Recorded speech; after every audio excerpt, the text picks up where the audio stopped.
I am the brother of late Yaya Jabbi. He was born after me, and he was the second brother I have. Since our childhood period, we were all living together with our parents and some of our family members in the compound. We all eat together as a family. We slept together in the same bed. We played together, worked together in our family's farm, and so on. When he was at the age of 6, my parents took him in an Arabic school where they learned Arabic and Islamic religion. During his studies in that school, he was really sharp and very clever. He had a very good relationship with his teachers and always come out with good results at the end of every academic year. During his study in that school, they used to go to school 5 days in a week, starting from 8 a.m. to 2 p.m.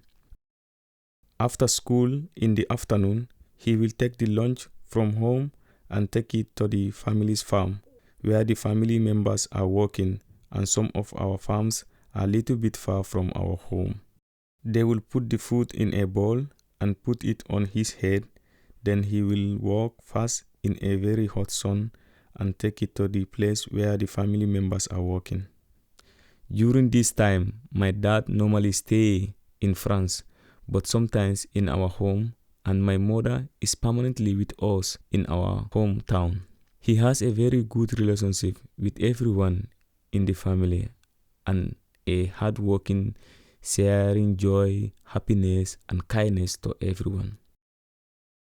When he was at the age of 12 to 13, as he was going to school, when he come from school, he did some homework for the family and also goes to the farm together with us. Sometimes, if we come from farm, he used to go to fishing to catch some fish in a small river and lakes near to our village.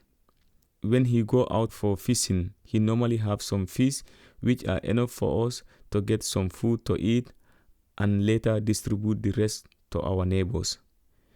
Those efforts from him really helped us sometimes and prevented us from buying fish in the market. When he was at the age of 15, he went to study Islam and Quran in a village for about 90 kilometer distance from our hometown to further his education. To the place he went to further his education, the majority of the students were taken there by parents or by force, but he went there by himself and no one took him there. This is all because of his love for education. He was really a hard-working man who doesn't like to rest. He always wants to be working, and many people in our family are proud of him about his hard-working, honesty, lovely, respect, kindness, and always smiling, because he always wanted to help the family and the neighbors too. That is why the sadness about his death is not only in our family, but also the neighbors. They really like him so much, and that's all because of his love and caring. He was very obedient to the people and the family. When my parents talked to him, he listened to them. When my brother talked to him, he listened to him. When I talked to him, it's the same too. We were in a very good relationship till the end of his life. He left our home country in August 2013 and went to Libya. When he left our home country, by then I was in Italy. In October 2013, he tried to cross the Mediterranean Sea from Libya to Italy. And thank God for that, he was successfully arrived in Italy safely. After the arrival in Italy, he called me and my brother that he arrived in Italy safely. And during this time, I normally spoke with him to know about the condition he lived in and to be ready to give a support if he requested for it. 2 weeks after his arrival in Italy, I was lying in the house and my friend called me on the phone and told me that I am here with your brother. They transferred them into our camp where I was living in Italy. I immediately woke up and walked out from the house to the place where my friend and Yaya was. When I saw him, I was very happy because it was 1.5 years that we didn't see each other and we only spoke on the phone.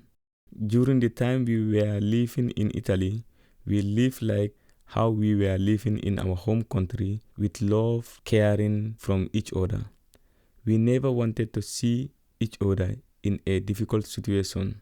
We try to help each other out of any difficulties and often share very good advices to each other. 1 year after we met in Italy, I moved from Italy to Germany. When I arrived in Germany, I requested an asylum and transfer into a camp in Halberstadt. In October, he also made a move from Italy to Germany. He went directly to the police office and requested an asylum, and he was also transferred to Halberstadt. One morning, when I wanted to go and take my breakfast, I met him outside and we greeted each other nicely as we were all happy to meet each other again. After 2 weeks in Halberstadt, we were then transferred again to a small city called Haldensleben, where they said there is going to be our heim or home. We were living in Haldensleben for some months.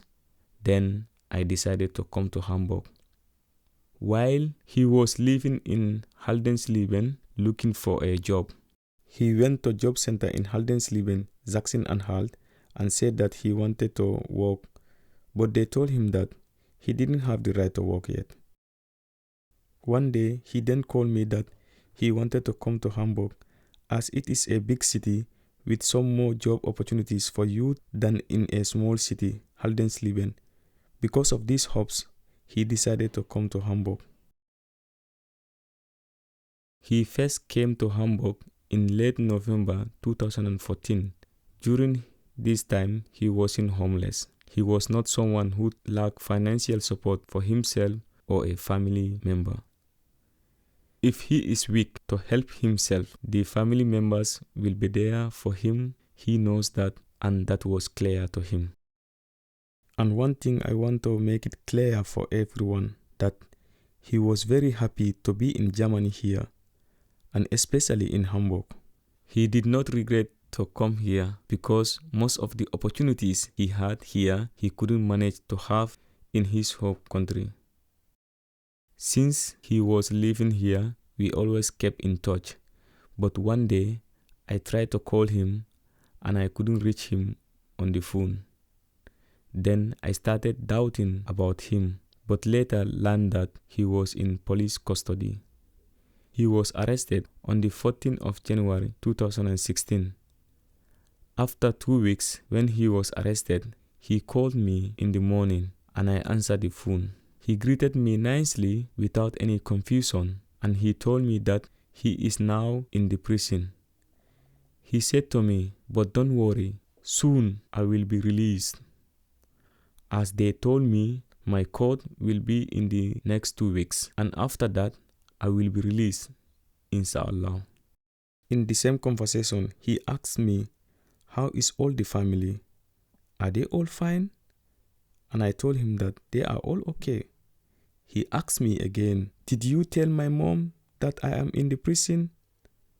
And I told him, "No, not yet." He said, "Okay, better not to tell her. I won't be here for a long time." He was in the prison for a month, and he believed that no matter how long his prison time could be, it wouldn't be longer than 2 months. That was the first and last conversation I had with him in the prison. That was also the final conversation between me and him in this world. On the 20th of February, Friday 2016, I got a phone call that Yaya died in the prison in Hahnöfersand, Hamburg. I got the phone call on the 20th, but he was died on the 19th.